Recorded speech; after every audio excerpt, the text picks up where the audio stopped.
Bonjour et bienvenue dans cette seconde vidéo du guide pour la System Identification Toolbox pour MATLAB. Dans cette vidéo, nous allons nous intéresser à la seconde section de l'interface graphique traitée dans le PDF et servant à la création de modèles. Du fait de la complexité de ces méthodes, cette vidéo permettra d'avoir une vue générale des outils et omettra une bonne quantité de détails et options. Je vous invite donc à avoir le guide PDF sous la main en parallèle, voire de l'avoir lu en avance. Une fois le pré-traitement terminé, je peux désormais m'attaquer à la partie principale de l'interface graphique, c'est-à-dire la création de modèles. Pour cela, il faut s'assurer d'avoir inséré les données dans le cadre au centre de l'interface, ce cadre-ci. Je vais donc glisser SteamCalc, qui correspond à la première moitié de ma donnée originale Steam que j'ai créée dans la vidéo précédente. Je peux ensuite accéder aux différentes méthodes grâce à la liste déroulante en dessous. J'ai décidé de catégoriser les méthodes dans deux groupes différents, les méthodes permettant d'aider à la création de modèles et les méthodes de création de modèles. Je vais tout d'abord présenter les méthodes d'aide à la création de modèles. La première de ces méthodes est Spectral Models, et elle permet de calculer la réponse fréquentielle de la donnée fournie. J'ai le choix entre différentes méthodes et paramètres. Dans mon cas, je vais par exemple choisir la méthode SPA-FDR. Il faut savoir que le choix de la méthode importe peu sur le résultat final, même si, en fonction de la donnée, une méthode peut fournir un résultat légèrement plus clair que les autres. Je peux ensuite lancer l'estimation. Vous pouvez voir le modèle qui a été créé ici. Je peux le visualiser en cliquant dessus pour qu'il soit surligné et en appuyant sur Frequency Response. Sur les graphes qui apparaissent, il m'est alors possible de visualiser d'éventuelles résonances. Par exemple, ici, entre l'entrée MacVolt et la sortie Speed, je peux voir une résonance. Je garde donc ça d'un côté de ma tête et je pourrais ensuite le réutiliser lors de la création de modèles. La seconde méthode est Correlation Models. Et elle calcule la réponse impulsionnelle du modèle. J'ai accès à différentes options, mais en général, ne pas y toucher fonctionne très bien. Cette méthode est très utile pour se faire une idée du retard du modèle. Donc pour la visualiser, je clique dessus pour qu'elle soit surlignée, et j'appuie sur Transient Response. La première fois que vous verrez ce graphe, il sera sous cette forme-ci. Pour le passer sous la forme en barre, appuyez sur Style, puis sur Stemplot, ce qui le rend beaucoup plus exploitable. Je peux ainsi visualiser un retard éventuel. Donc, par exemple ici, on voit un retard d'ordre 1 ou 2, environ. 1, 2. On voit que le premier changement significatif se fait au bout de 2 échantillons environ. Grâce à ces deux méthodes, je peux me faire une idée grossière du modèle à construire, et ainsi faciliter la tâche au logiciel. Je vais maintenant présenter le reste des modèles. Polynomial Models est la méthode que vous utiliserez probablement le plus souvent. Je peux choisir le type de modèle à construire, ici, et spécifier ses ordres. Dans mon cas, il s'agit d'un vecteur de matrice puisque j'ai plusieurs entrées et plusieurs sorties. Si jamais vous avez un modèle à une entrée et une sortie, rentrer un simple vecteur avec des nombres entiers dedans fonctionnera très bien. Vous avez ensuite accès à différentes options, y compris un retard éventuel, et vous pouvez lancer l'estimation.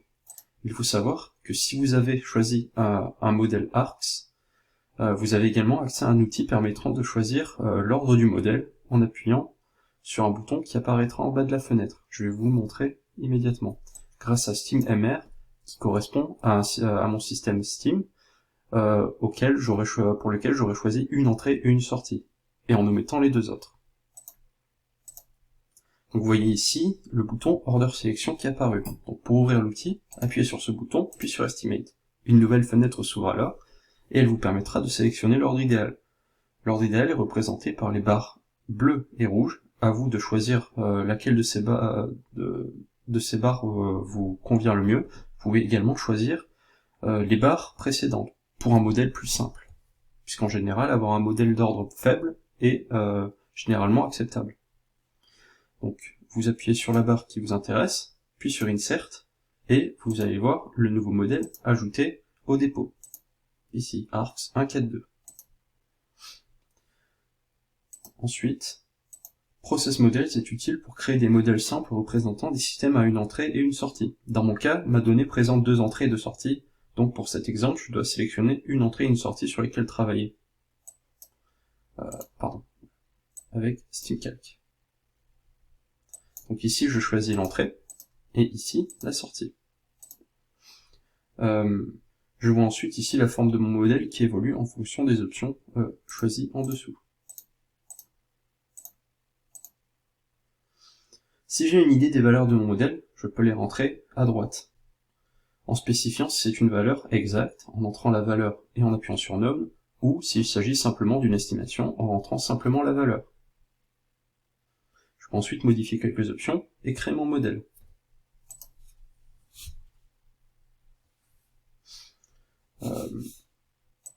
Ensuite,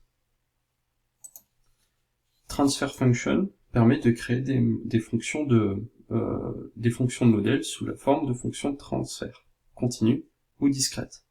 Je peux d'abord spécifier les pôles et zéros de mon modèle ici, ensuite si c'est un modèle continu ou discret, et ensuite je peux également spécifier les retards dans le tableau en dessous. Si le tableau n'affiche rien, agrandir la fenêtre peut résoudre le problème. Je choisis ensuite l'entrée, la sortie sur laquelle je vais travailler, et je spécifie les retards. Si je sais que mon système présente du fit-through, je peux également le prendre en compte en appuyant sur Discrete Time, plus sur fit-through. J'ai ensuite accès à différentes options décrites en détail dans le PDF, et je peux lancer l'estimation. Le PDF explique également ce qu'est le fit-through en détail.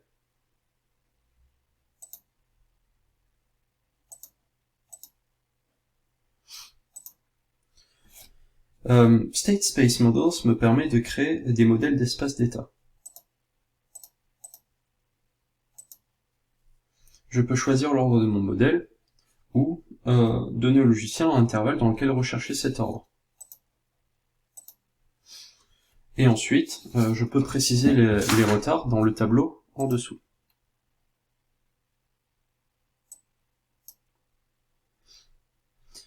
La liste déroulante au-dessus du tableau me permet de choisir entre différents types de représentations des matrices du modèle. Vous reconnaîtrez probablement la forme canonique d'observabilité. Une fois les options choisies, je peux lancer mon estimation. Je vous recommande d'aller voir le PDF pour plus de détails sur l'option Estimation Method, puisque cette dernière est intéressante et relativement complexe. Ce qu'il faut savoir, en gros, est que cette option change drastiquement le fonctionnement de l'algorithme de recherche du modèle. Je peux ensuite lancer l'estimation. Donc cela prend en général beaucoup de temps. Ensuite, Quick Start crée une réponse impulsionnelle, une réponse fréquentielle et un modèle similaire à ceux obtenus grâce à State Space Models.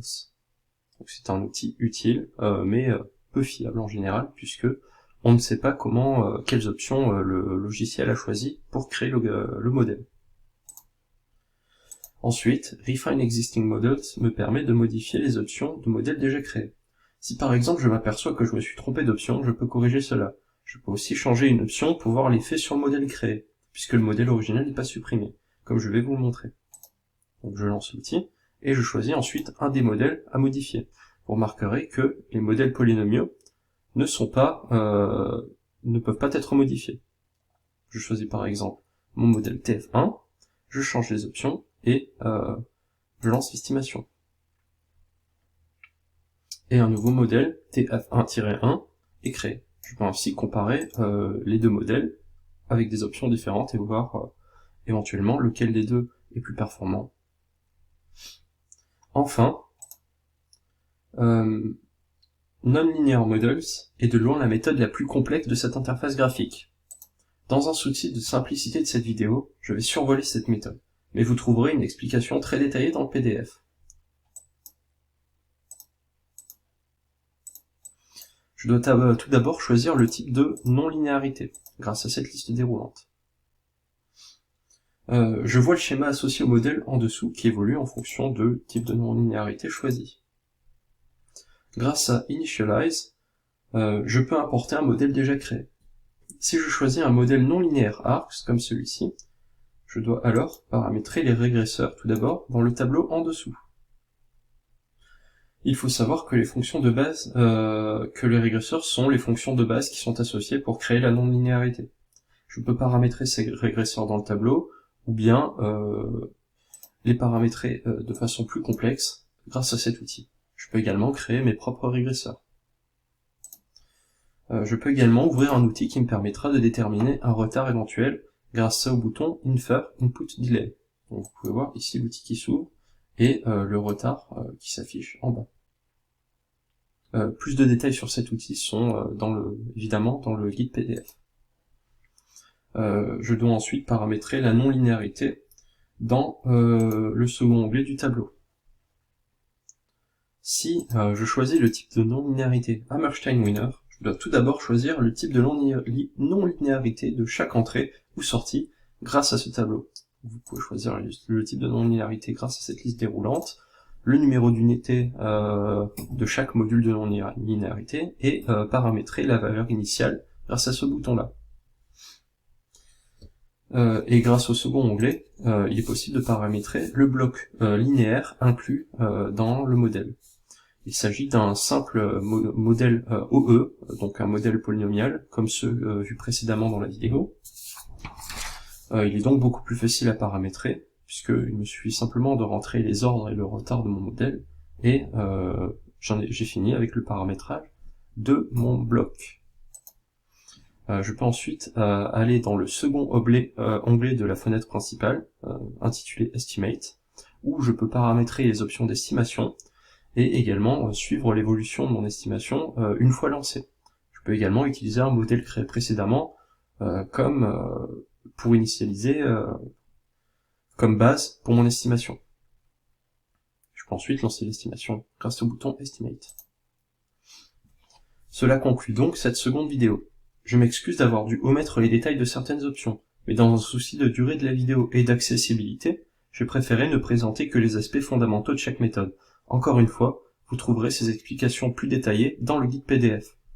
Dans la prochaine vidéo, nous nous intéresserons à la troisième section d'interface graphique, qui nous permet de valider nos modèles et voir s'ils sont en accord avec le cahier des charges. Merci de votre attention.